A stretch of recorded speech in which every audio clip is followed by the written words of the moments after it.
In a bustling animal sanctuary, home to many creatures, there was a monkey named Max, notorious for his cheeky antics. One day, as a zookeeper left a basket of bananas unattended, Max hatched a plan.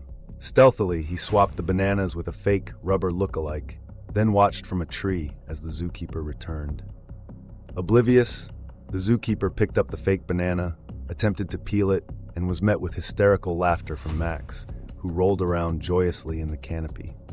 The prank was so infectious that other animals joined the monkey's laughter chorus, turning a mundane day into one of shared amusement and mirth.